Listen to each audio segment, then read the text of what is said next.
សួស្តីបងប្អូនទាំងអស់គ្នាថ្ងៃនេះខ្ញុំចង់អាប់ដេតអំពីព័ត៌មានសង្គ្រាមអ៊ីរ៉ង់សង្គ្រាមនៅអ៊ីរ៉ង់រវាងអាមេរិកអ៊ីស្រាអែលប្រឆាំងជាមួយអ៊ីរ៉ង់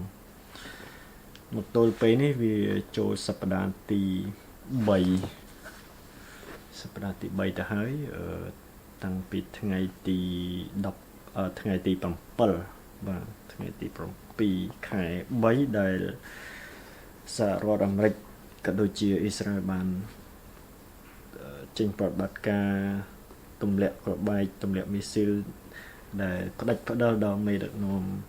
អ៊ីរ៉ង់រហូតដល់បច្ចុប្បន្នគឺ40នាក់ជាងទៅហើយសិតតែជាមេដឹកនាំធំគណៈពេលដែលសង្គ្រាមកំពុងតែផ្ទុះឡើងបែបនេះធ្វើឲ្យវិស័យធម្មពលជួបបញ្ហាជាយើងនិយាយចំគឺប្រេងដោយសារច្រកសមុទ្រ Hormuz ហ្នឹងគឺជាច្រកដែលគ្រប់គ្រងដោយអ៊ីរ៉ង់ដែលមានទទឹងត្រឹមតែ10គីឡូទេដែលត្រូវកប៉ាល់ដែលដឹកប្រេងរបស់ពិភពលោកយើងនឹងចរាចរ 20% ឬក៏ 1/5 នៃចរាចរប្រេងទាំងអស់ចរាចរធម្មពលប្រភពធម្មពលទាំងអស់នៃពិភពលោកហ្នឹងទៅឆ្លងកាត់ច្រកហ្នឹងអ៊ីរ៉ង់គឺបានប្រកាសហើយគឺមិនឲ្យនាវាឆ្លងកាត់ទេក៏ប៉ុន្តែលើកលែងករណីពិសេសមួយចំនួនដូចជាប្រទេសចិនឬក៏ឥណ្ឌាដែលស្នើសុំចរចាជាមួយអ៊ីរ៉ង់ដើម្បីសុំឲ្យកប៉ាល់របស់ទង់ជាតិកប៉ាល់ដែលបំពាក់ទង់ជាតិរបស់ខ្លួនហ្នឹងគឺអាចបរឆ្លងកាត់បានដើម្បីដឹកប្រេងចេញទៅគោលដៅរីឯកប៉ាល់ផ្សេងទៀតគឺមិនអាចឆ្លងកាត់បានទេអាមេរិករបស់លោកប្រធានាធិបតីត្រាំហាក់ដូចជាកំពុងតែរៀបចំបិទបញ្ចប់ប្រតិបត្តិការដែលគាត់ដាក់ឈ្មោះថា Epic Fury មានន័យថាវាយយ៉ាងអែមវាយយ៉ាងកំណាចយ៉ាងលយយ៉ាងពូកែដោយសារវាមានរឿងរ៉ាវជាច្រើនជាពិសេសសង្គ្រាមអ៊ីរ៉ង់នៅអ៊ីរ៉ង់ដែលអាមេរិកប្រតិបត្តិការនេះគឺ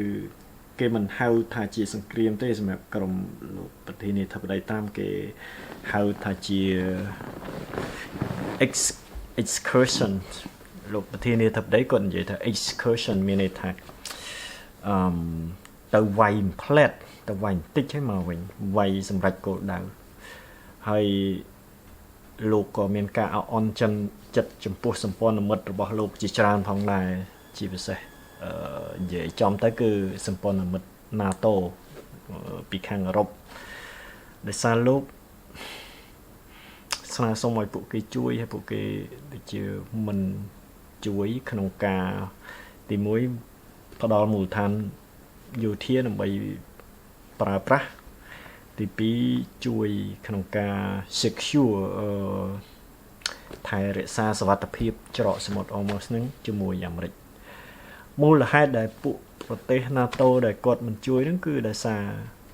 នៅពេលដែលវាយចាប់ផ្ដើមដំបូងគឺលោកប្រធានាធិបតីត្រាំរបស់សហរដ្ឋអាមេរិកហើយនិងអ៊ីស្រាអែលហ្នឹងមិនបាន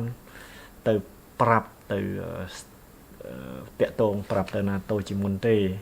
ហើយដូច្នេះហើយខាង NATO ក៏គេមិនចង់ពាក់ព័ន្ធនឹងសង្គ្រាមនេះដែរដោយសារវាអត់ចំណេញសម្រាប់ប្រទេសគេជាពិសេសគឺ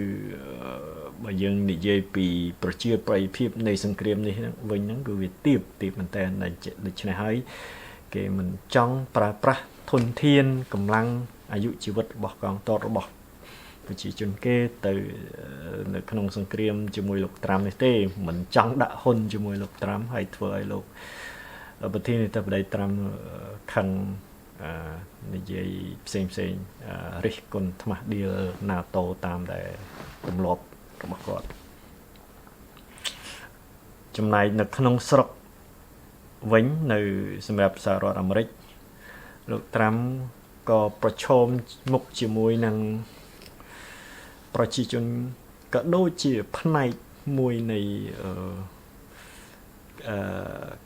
ក្រុមបករបស់គាត់ដែរគេហៅថាចលនា MAGA មានន័យថា Make America Great Again ផ្នែករបស់គាត់ជាផ្នែកដែល American First ដែលមិនចង់ឲ្យអាមេរិកកាំងទៅ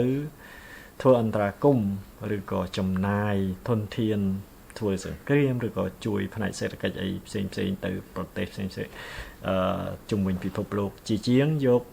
បង្វិលធនធានទាំងអស់នោះយកមកប្រើការជួយស្ដារអាមេរិកវិញដោយសារតែពួកគេមើលឃើញថាអាមេរិកកំពុងតែចុះខ្សោយទុនដៃហើយប្រជាជនមិនទទួលបានការមើលថែទាំគ្រប់គ្រាន់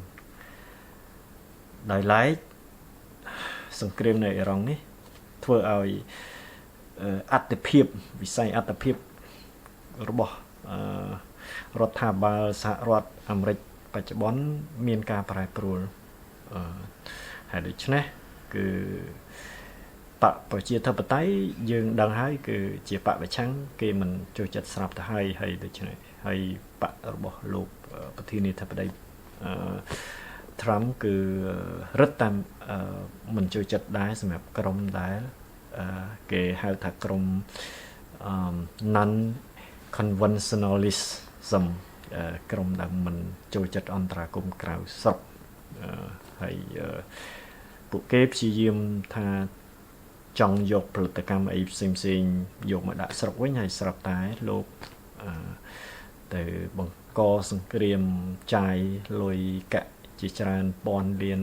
ដុល្លារហ្នឹងក៏ពួកគេមិនសប្បាយចិត្តដែរហើយដូច្នេះលោកប្រធានាធិបតីត្រាំកំពុងតែរិះរកវិធីចាក់ចេញពីសង្គ្រាមនេះដោយមធ្យោបាយផ្សេងគាត់អាចប្រកាសជោគជ័យពីគោលដៅដែលគាត់បានដាក់ចេញដើម្បីប្រតិបត្តិការយោធានេះទីមួយគាត់ថាដើម្បីបំផ្លាញអាវុធវត្ថុធាតុដើមផលិត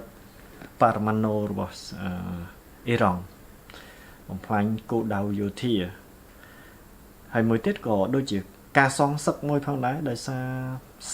40ជាងឆ្នាំមកហើយរបបសាសនាអ៊ីរ៉ង់ដែលដឹកនាំដោយអាយ៉ាតូឡាខាមេនីនិងខូមេនីហ្នឹងគឺតែងតែជារបបដែលចាត់យកអ៊ីស្រាអែលនិងអាមេរិកជាសត្រូវធំលេខ1ហើយមានការគំរាមកំហែងជាប្រចាំហើយដូច្នេះហើយ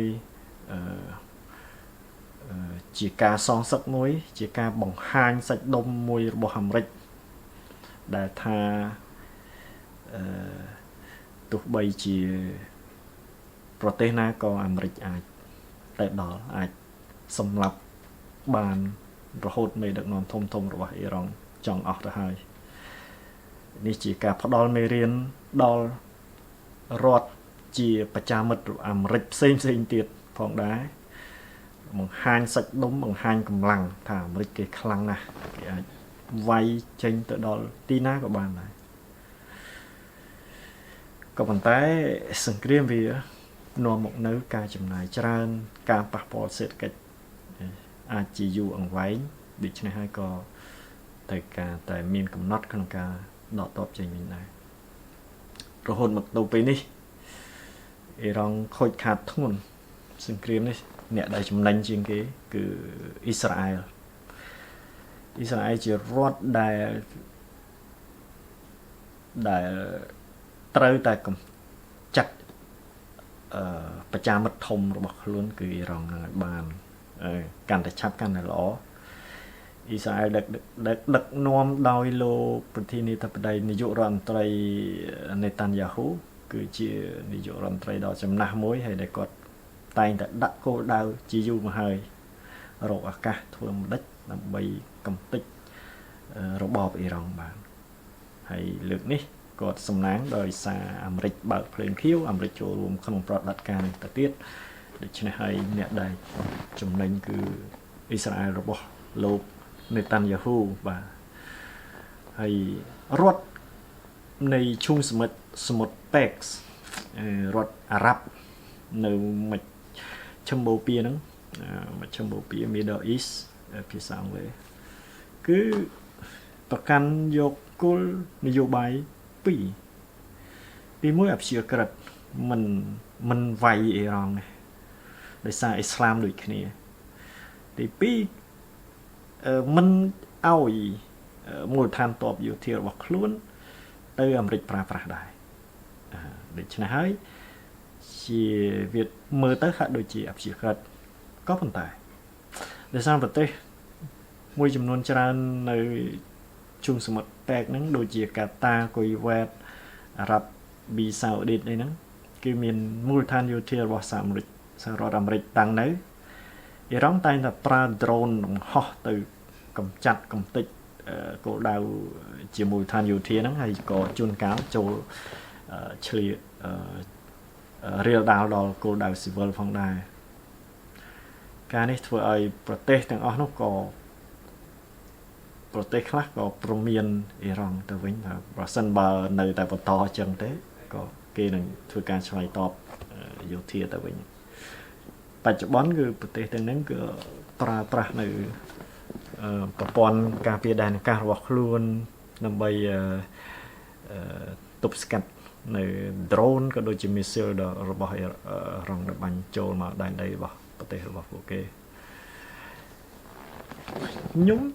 មិនហ៊ានទាយថាសង្គ្រាមនេះវាចប់នៅពេលណាទេប៉ុន្តែខ្ញុំគិតថាអាស្រ័យទៅលើសហរដ្ឋអាមេរិកដែលជាមេធំគេដែលជាអ្នកដែលមានអានុភាពធំផ្នែកយោធានៅក្នុងសង្គ្រាមនេះបើលោកត្រាំគាត់ប្រកាសថាឈប់ពេលណាគឺវាអាចចប់នៅពេលហ្នឹងក៏ប៉ុន្តែយើងមិនមែនចប់ព្រឹបចឹងទេវាអាចនៅមានប៉េះរបស់ខ្លះចំណែកអ៊ីស្រាអែលបើអាមេរិកដកចេញហើយគឺអ៊ីស្រាអែលក៏គាត់បន្ថយដៃវិញដែរបច្ចុប្បន្នអ៊ីស្រាអែលបានលើកទ័ពទៅវាយចូលទ័ពជើងគោករបស់ខ្លួនហ្នឹងចូលទៅលីបង់ដោយកន្លែងមិន full scale ទេមិនទៅទាំងអស់ទេប៉ុន្តែដោយកន្លែងគឺក្នុងនាមទៅកម្ចាត់ក្រុម Hezbollah ដែលមានអធិភាពនៅដែនដីលីបង់ចំណែកអ៊ីរ៉ង់គេពិបាកក្នុងការបញ្ជូនទ័ពថ្មើរជើងទៅដោយសារអាស្រ័យលើកត្តាច្រើនយ៉ាងកត្តាធំជាងគេគឺគ្រោះថ្នាក់ដល់កងទ័ពក៏ប៉ុន្តែប្រហែលថ្ងៃចុងក្រោយនេះគឺសហរដ្ឋអាមេរិកវាសន្ធាប់ចូលកោះមួយគេហៅកោះខាបចឹងណាកោះខាប KHAG ខាបកោះនេះគឺជា hub គឺជាបណ្ដុំដែលជា hub មួយជាបណ្ដុំដែលប្រេងត្រូវនាំចេញរបស់អ៊ីរ៉ង់ទៅផ្ដុំនៅកន្លែងហ្នឹងអញ្ចឹងកោះនេះជាគេហៅថា Crown Jewel of Iran ជាកោះដែលមានតម្លៃខ្លាំងសម្រាប់អ៊ីរ៉ង់ព្រោះឯកោះនេះជាដង្ហើមសេដ្ឋកិច្ចដង្ហើមលុយកាក់របស់អ៊ីរ៉ង់ផ្ទាល់អញ្ចឹងអាមេរិកវាយចូលតំបន់នឹងថ្លោងចូលជាប្រចាំតាមគោលដៅហើយព័ត៌មានចុងក្រោយថ្ងៃហ្នឹងគឺអាមេរិកបានប្រកាសថាបានវាយចំកន្លែងផ្ទុកអ៊ុយរ៉ានីញ៉ូមរបស់អ៊ីរ៉ង់ដែលមានចំនួនដែលគេប៉ាន់ប្រមាណថាប្រហែលជាង400គីឡូក្រាមសារធាតុអ៊ុយរ៉ានីញ៉ូមដែលវាអាចផលិតបានជាអាវុធនុយក្លេអ៊ែរគោលដៅ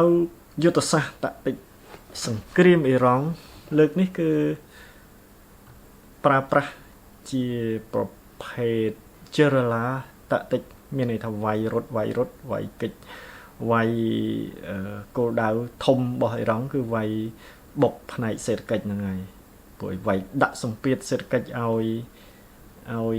លោក Trump ឲ្យអាមេរិកដែលជាប្រទេសមានអនុភាពយោធាខ្លាំងលើសលប់ហ្នឹងគឺឲ្យពិបាកក្នុងការវាយយូរវាយកាន់តែយូរគឺអស់លុយកាន់តែច្រើនហើយប្រជាជនកាន់តែ